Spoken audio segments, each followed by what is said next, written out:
Con este video damos inicio al estudio de la capa de transporte. Vamos a ver cuáles son sus principales funciones y cómo es que ofrece servicios hacia la capa de aplicación. Además, vamos a ver cuál es su importancia dentro del modelo de red que hemos estado estudiando a lo largo de este curso. La capa de transporte dentro del modelo de red que hemos estudiado en el curso se coloca justo debajo de la capa de aplicación. A la información que maneja esta capa se le da el nombre de segmento. Las funciones de la capa de transporte son proveer de un servicio de transferencia de datos entre cada uno de los equipos que establecen una conexión de manera transparente, confiable y eficiente. Es decir, podemos considerar que los datos de la capa de aplicación pueden ir contenidos, por ejemplo, en una cajita. Pero nosotros necesitamos que alguien transporte justamente esos datos o esa caja. La capa de transporte provee de estos servicios. Y hacemos la analogía con el servicio postal, que nosotros mandamos un paquete hacia un destinatario. Entonces nosotros vamos a una empresa dedicada al envío de paquetes, se los dejamos y ellos van a hacer el trabajo de transportar este paquete. Desde el punto de vista del contenido de la caja, no es relevante cuál es el medio por el cual se envía este paquete. Puede ser que se envíe a través de un medio terrestre como una motocicleta, un automóvil o un camión, o a través de una vía aérea como puede ser un avión. Pero para los datos que van contenidos dentro de esa caja es que lleguen íntegros y completos a su destinatario. Desde el punto de vista de la capa de aplicación, no hay ningún interés para saber cómo es que se envían esos datos, ya que esta tarea se la delega a la capa de transporte. Esta capa de transporte además opera en los protocolos encargados de establecer las comunicaciones desde un equipo cliente a un equipo servidor, que generalmente así se establece una comunicación. Además, da cierta confiabilidad en la conexión de punto a punto y permite aprovechar los recursos de red disponibles. Esto solamente pasa para ciertos protocolos de la capa de transporte. Hay protocolos más sencillos que el único objetivo es que los datos de la capa de aplicación lleguen desde el origen hacia el destino, sin importar si durante el camino se presentan algunas fallas que puedan provocar la pérdida o la corrupción de estos datos. Sin embargo, hay otro tipo de protocolos que sí permiten que el envío sea más confiable y se puede recuperar ante ciertos fallos de conexión de la red por el cual se envían los datos de la capa de aplicación. La multiplexación es un proceso mediante el cual un mismo equipo puede establecer diferentes comunicaciones con otros equipos de manera simultánea. Esto lo vimos muy de cerca cuando nosotros instalamos un servidor web. Un servidor web cualquiera puede atender a varios clientes al mismo tiempo. Esto se logra gracias al concepto de puertos lógicos. Un puerto es un canal de comunicación. Se puede tener una misma dirección IP en un mismo equipo, como el caso del servidor web, pero puede estar comunicándose con otros diferentes clientes a la vez a través de diferentes puertos. El puerto del servidor web, por ejemplo, es comúnmente el puerto 80 o para comunicaciones cifradas a través de HTTPS es el puerto 443. Este puerto no va a cambiar. Son los clientes los que van a tener diferentes puertos para que puedan lograr el establecimiento de esta conexión. Entonces, un mismo servidor puede atender a varios clientes a través del concepto de puertos lógicos. Desde el punto de vista de sistemas operativos, esto lo logra a través de la creación de hilos o forks. Sin embargo, dos diferentes servicios no pueden hacer uso del mismo puerto de forma simultánea. Por ejemplo, no podemos decir que el servidor web esté en el puerto 80 y a la vez tener un servicio como Secure Shell también en el puerto 80, ya que el puerto 80 está reservado para el primer proceso que lo necesita. Nosotros, sin embargo, podemos cambiar de puerto cualquier aplicación. Los puertos son rangos de valores de 16 bits, es decir, nosotros tenemos 2 a la 16 posibles combinaciones de puertos, lo que se traduce en que podemos utilizar desde el puerto 0 hasta el puerto 65535. Siguiendo con el concepto de multiplexación, en esta diapositiva tenemos un ejemplo. Este servidor web llamado Web Server B ofrece el servicio a través del puerto 80. Aquí vemos que un mismo cliente, llamado C, establece dos comunicaciones hacia este servidor web. La primera comunicación se establece desde el puerto origen, es decir, este cliente web utiliza el puerto origen 7532 para comunicarse hacia el servidor web. La comunicación se establece al puerto 80 del servidor web a través de las direcciones IP de cada uno. Además, establece una segunda conexión hacia el mismo servidor web utilizando el puerto 26145 hacia el mismo puerto destino 80 del servidor web. Además, utiliza su propia dirección IP y la dirección IP del servidor web. En este caso no hay ningún problema de comunicación, ya que cada una de estas conexiones, aunque tengan la misma IP origen, la misma IP destino y el mismo puerto destino, los que los diferencia es el puerto origen, ya que en cada caso utiliza un puerto diferente. No se podría establecer una comunicación de otra forma si este puerto no fuera diferente.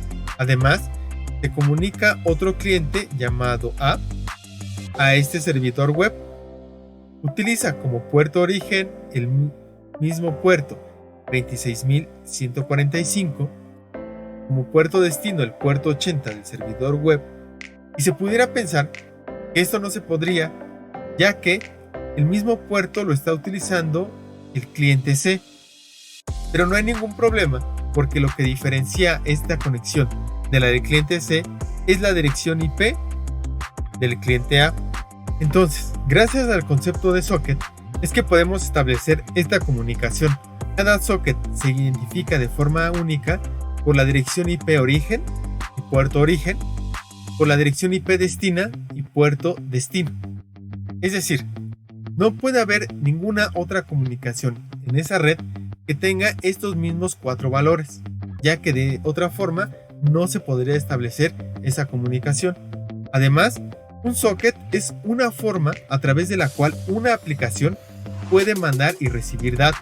La aplicación necesita de este socket que a nivel de sistema operativo es un descriptor de archivo que se asocia a una dirección IP y un puerto, y además a un protocolo de la capa de transporte. Es a través de este mecanismo que la aplicación puede mandar datos de un equipo a otro. Siendo más específicos, una comunicación se identifica de forma única por la dirección IP origen, puerto origen, dirección IP destino, puerto destino, y además por el protocolo de la capa de transporte. En la capa de transporte vamos a estudiar más adelante que existen diferentes protocolos. Dos de los más conocidos son el protocolo UDP y el protocolo TCP. La IANA, la organización que se encarga de establecer algunos de los criterios de operación de las redes de computadoras, particularmente de Internet, ha establecido 3 diferentes rangos de puertos. Del 0 al 1023 se le conocen como puertos de sistema. Del 1024 al 49151 se le conoce como puertos de usuario, y del 49152 al 65535 se le conoce como puertos dinámicos o privados.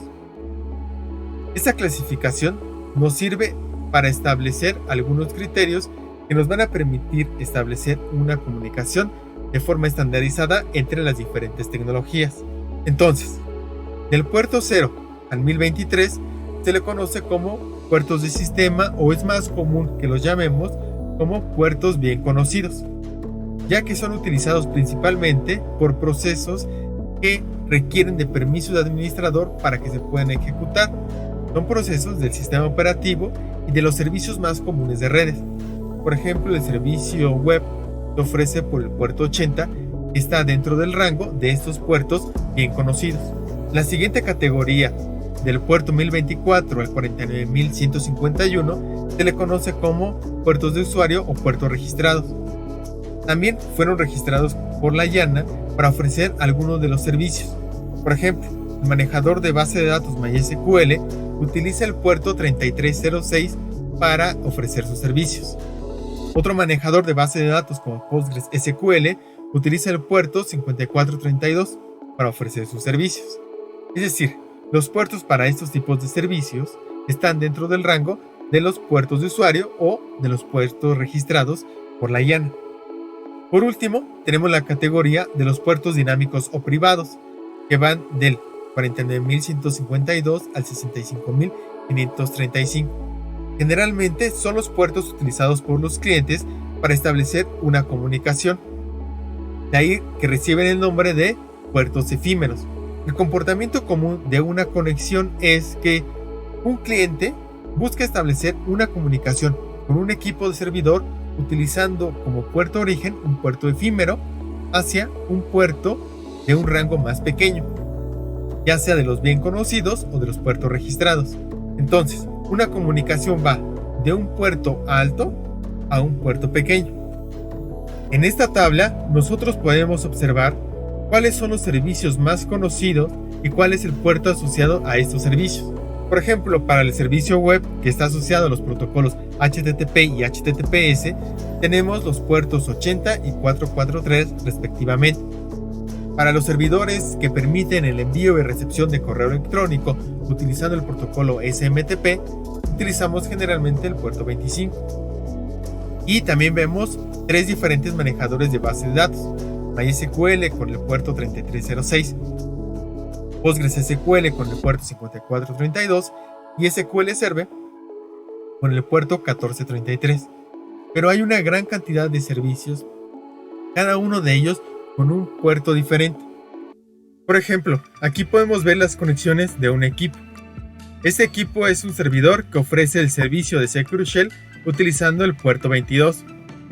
En la columna de Local Address tenemos la dirección IP de este equipo y el puerto por el cual se ofrece este servicio. En la siguiente columna de Frame Address, nosotros estamos viendo cuáles son las direcciones IP de los clientes y los puertos que están utilizando para conectarse a este equipo. En la primera conexión tenemos que la dirección IP origen es la 192.168.26.132 y está utilizando el puerto 22. Y del otro lado del equipo destino tenemos que la dirección IP es la 192.168.26.1 y está utilizando el puerto destino 53.691. Además, está utilizando como protocolo de la capa de transporte al protocolo TCP. Es decir, esta conexión es única dentro de esta red y está enviando estos datos del protocolo de la capa de aplicación, que es SH, a través de un socket. Inmediatamente vemos otra conexión. Como IP origen tenemos la misma, ya que es el mismo servidor, así como también tenemos el mismo puerto origen, que es el puerto 22. Esta conexión se ha establecido con un equipo que tiene como dirección IP la 192.168.26.128 y el puerto que está utilizando como puerto destino para establecer esa comunicación es el 45.488. Aquí estamos viendo lo que analizamos hace un momento. Las conexiones se realizan del equipo cliente de puertos altos, en este caso el 45.488, hacia un puerto pequeño que es el puerto 22. En la tercera conexión nosotros tenemos como IP origen la misma, ya que pertenece al servidor, también como puerto origen el puerto 22. Sin embargo, como IP destino tenemos la misma dirección IP que la primera conexión analizada, es decir, este mismo equipo está estableciendo dos conexiones hacia este servidor, pero debido a que solamente se puede establecer una comunicación utilizando el mismo puerto, es que en esta segunda comunicación está utilizando un puerto diferente. Tenemos que es la misma dirección IP destino 192.168.26.1 y como puerto destino está utilizando el 53.703. También está utilizando como protocolo de la capa de transporte el protocolo TCP. Aquí estamos viendo el concepto de multiplexación. ¿Por qué multiplexación?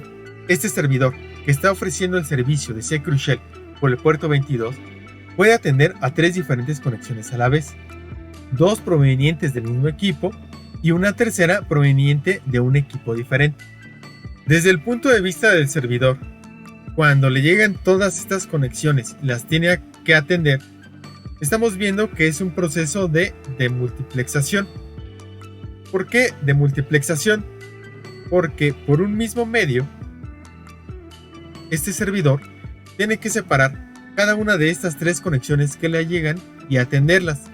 Cada una de estas conexiones, por ejemplo, puede ser atendidas por un hilo de este proceso que es el servidor web.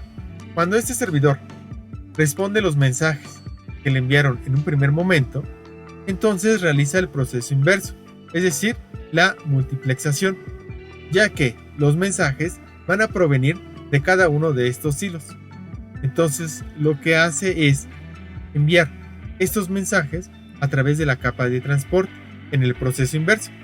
Por eso le llamamos que es la multiplexación. La capa de transporte ofrece 2 servicios, 2 tipos de comunicaciones.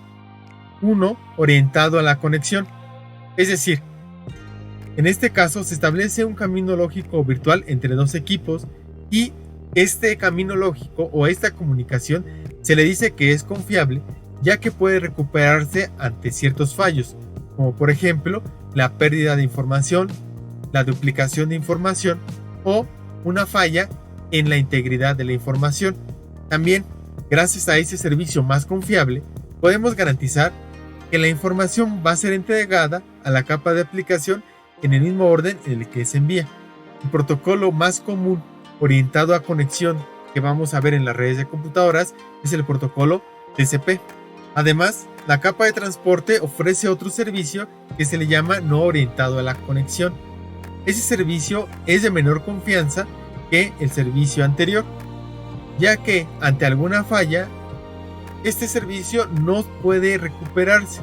Es decir, si hay alguna pérdida de información, si la integridad no se mantuvo durante la comunicación o si el orden de los mensajes por alguna razón llegaron en un orden diferente en el que se enviaron, ese servicio no es capaz de recuperarse ante estos fallos.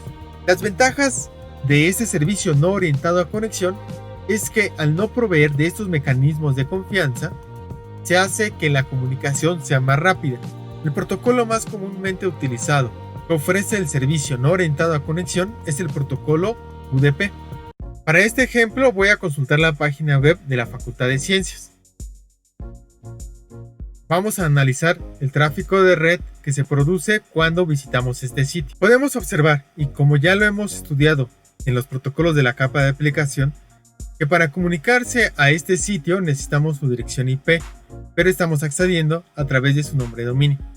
Es por eso que el primer mensaje es una consulta a un servidor DNS para obtener la dirección IP asociada al dominio www.fciencias.unam.mx. Si observamos cada uno de los protocolos que están en esta pila de protocolos del modelo de red que estamos estudiando, podemos observar que en la última capa está el protocolo de la capa de aplicación, que es DNS, pero una capa inferior observamos al protocolo de la capa de transporte UDP, que está utilizando como puerto origen el 51634.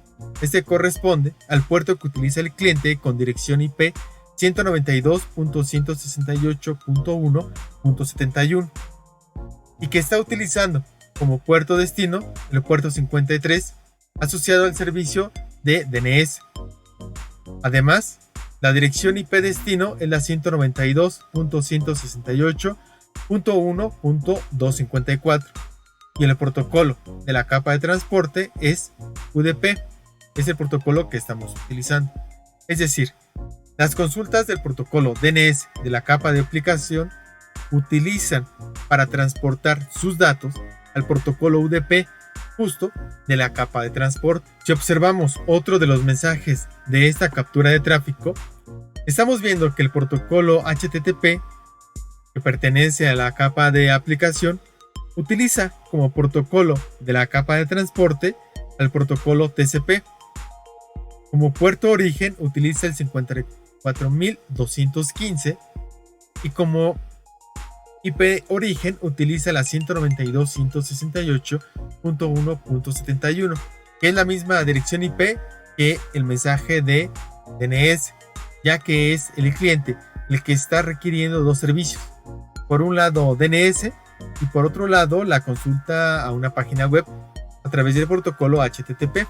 Como IP destino es la 132.248.181.248 que corresponde al servidor web, y como puerto destino, como era de esperarse, está utilizando el puerto 80. Como protocolo de la capa de transporte está utilizando a TCP. Es decir, en una comunicación nosotros vamos a necesitar, siempre que utilicemos un protocolo de la capa de aplicación, a un protocolo de la capa de transporte, ya sea UDP o TCP, porque son los protocolos que se utilizan mayoritariamente, pero podemos encontrarnos algún otro tipo de protocolo. Hasta aquí llega este video en donde dimos una breve introducción a la capa de transporte. En videos posteriores vamos a hacer análisis sobre el protocolo UDP y sobre el protocolo TCP. Vamos a extender la información sobre este último, ya que los conceptos detrás de él son más extensos, debido a que es un protocolo orientado a la conexión, es decir, que utiliza algunos mecanismos para recuperarse ante ciertos fallos en una comunicación. Nos vemos pronto.